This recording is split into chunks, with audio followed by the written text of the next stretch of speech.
El pasado 23 de abril de este año, las redes sociales fueron sacudidas por diversos colectivos en pro de la mujer que hicieron viral el lamentable fallecimiento de Montserrat Bendímez Roldán. La joven universitaria fue desconectada tras 6 días de estar en coma, debido a la cruel agresión por parte de una persona que supuestamente la amaba. Los detalles del caso los tenemos aquí, en Memento Mori, oficial. Antes de empezar, es importante dejar en claro que este es un caso que aún se encuentra en curso, por lo que para evitar entorpecer cualquier proceso judicial, el rostro de los acusados aparecerá parcialmente censurado. Asimismo, se manejará el adjetivo de presunto o presuntos, y en vez de los apellidos, se pronunciará únicamente la inicial de estos. Si deseas informarte con los rostros y nombres completos, puedes seguirnos en nuestras páginas de Facebook y Twitter.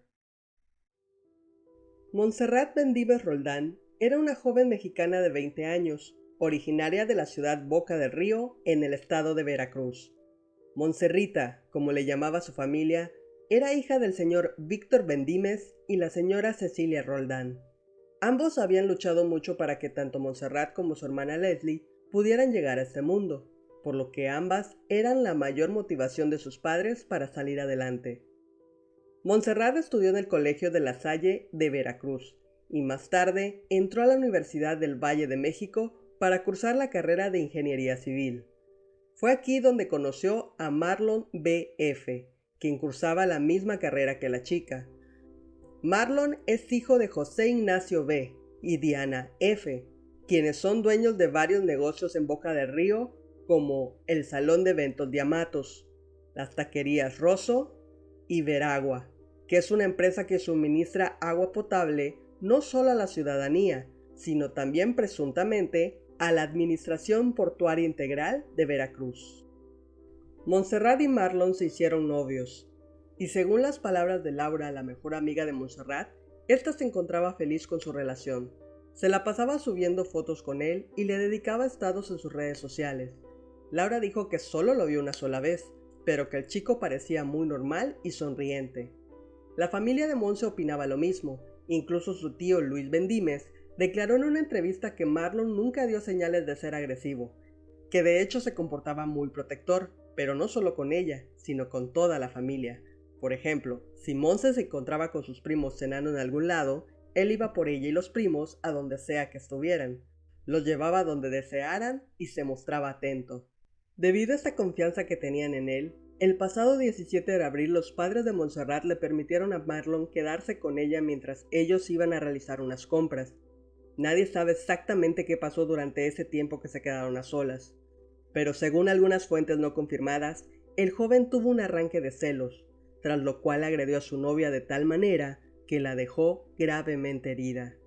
Lo que sucedió a continuación es necesario aclararlo, pues muchos medios han informado equivocadamente que luego de la agresión, Marlon se fue del lugar y que los padres de la chica fueron quienes la encontraron, tras lo cual llamaron a unos paramédicos para asistirla. Sin embargo, esto no fue así.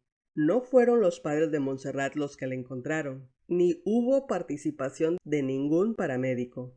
Lo que realmente sucedió fue que después de que Marlon infligiera el grave daño a Montserrat, los padres de él entraron a la casa de ella y la llevaron al Hospital Millennium, por lo que no tuvo un traslado seguro al hospital, cosa que puso su vida en mayor riesgo del que ya estaba. Una vez hospitalizada, los padres de Marlon avisaron a la familia Bendímez acerca del paradero de su hija, después de lo cual Marlon y sus padres ya no tuvieron contacto alguno con ellos. En el hospital los médicos informaron a la familia de la joven que ésta presentaba fractura en el cuello, fractura en un brazo y un severo traumatismo cráneoencefálico que la tenía al borde de la muerte.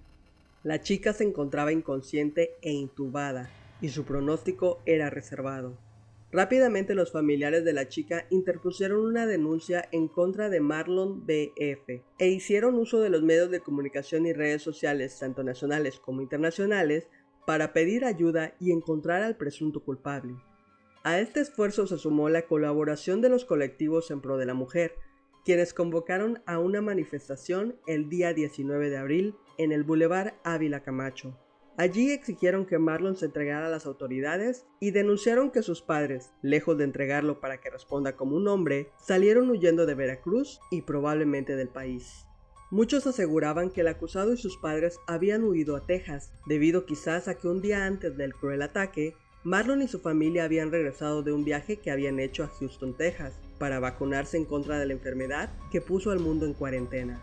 Lo cierto fue que después de haber dejado hospitalizada a Montserrat, los padres de Marlon cerraron rápidamente sus taquerías y sus redes sociales, de manera que esto reforzó los rumores de que se habían fugado a Estados Unidos.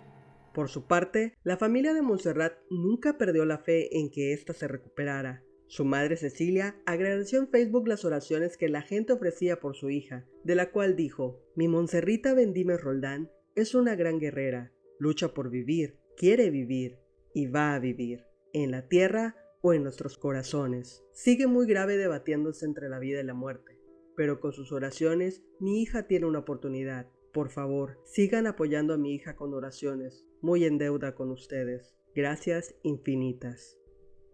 A pesar de los esfuerzos médicos, las fracturas, el traumatismo craneal y las patadas que recibió estando en el piso, fueron demasiado para el cuerpo de Montserrat, por lo que inevitablemente fue diagnosticada con muerte cerebral. La señora Cecilia fue quien tomó la difícil decisión de dejar ir a su hija, así que finalmente se despidió de ella y autorizó que la desconectaran. Montserrat Bendímez Roldán falleció el 23 de abril a las 12 del mediodía. Tras conocerse la noticia, amigos y familiares realizaron un plantón en la taquería Rosso la misma tarde del deceso. Aunque la manifestación fue pacífica, los negocios aledaños decidieron blindar sus puestos o retirar sus mercancías, pues los manifestantes pegaron pancartas en las puertas de la taquería exigiendo justicia en nombre de Montserrat. La Universidad del Valle de México, a la que asistía la joven, no había emitido postura alguna tras conocerse la agresión de la que había sido víctima. Sin embargo, fueron varios alumnos los que se pronunciaron en las redes sociales y exigieron que Marlon fuera expulsado de la institución. Pero no fue sino hasta el día del fallecimiento de Montserrat que la UVM por fin publicó sus condolencias a la familia y emitió un comunicado informando de la expulsión de Marlon, ya que dijeron tener cero tolerancia ante la violencia en cualquiera de sus manifestaciones. Quienes sí estuvieron desde un principio con la familia fue el antiguo colegio La Salle al que asistía la joven. Por otra parte, los amigos, conocidos y empleados de los padres de Marlon dijeron no comprender qué fue lo que pasó. Se expresaron del joven diciendo: "Marlon es un joven tranquilo, no toma, padece de sobrepeso y se cuida, pero nada más, no es violento". No obstante, comenzaron a salir a la luz varios rumores que aseguran que quien sí tiene un historial de violencia es Diana F., la madre de Marlon. Según dichos rumores, la señora Diana chantajeó a una de sus exparejas intentando quitarse la vida y escribiendo una carta donde lo dejaba mal parado. Se dice también que golpeó y humilló a una de sus ex empleadas domésticas y que a los empleados de sus taquerías les paga una miseria. Respecto a su marido José B., se dice que es un vividor y que todo lo que tiene es gracias a su mujer. Si todos estos rumores resultaran ser ciertos, entonces esto explicaría la raíz de la violencia del presunto culpable. Personas allegadas a la familia de Marlon dieron a conocer que apenas el jueves 22 de abril salió la orden de aprehensión en contra del joven, por lo que al día siguiente de la muerte de Montserrat se reveló que el presunto agresor podría ser entregado por sus propios padres para que enfrente a la justicia por el crimen de su novia. También se dijo que aún no lo han sacado del país, pero que lo mantienen oculto mientras son asesorados por un bufete jurídico. Hasta el momento de la publicación de este video, el presunto culpable no había sido entregado ante las autoridades y el caso sigue en investigación. Lo último que estuvo circulando por internet es que supuestamente Marlon había dicho que Montserrat era una novia tóxica y celosa, por lo que él simplemente se defendió de su supuesta agresión. Sin embargo, muchos sostienen que aunque eso fuera cierto, la hazaña con la que él reaccionó de ninguna manera es justificable. Las opiniones en este tipo de casos suelen estar divididas y no falta quienes le echan la culpa a la víctima e incluso la juzgan sin conocer los hechos. Afortunadamente, siempre hay alguien que tiene en claro que las malas intenciones no siempre pueden ser advertidas. Aquí les dejo las palabras de una persona que lo entendió. Los feministas no son monstruos, son hombres normales, de esos que se visten bien y ves sonriendo las fiestas, de los que nunca te esperas que un día golpeen casi hasta la muerte a su pareja y después huyan como ratas cobardes. Te vamos a encontrar, Marlon, por Montserrat.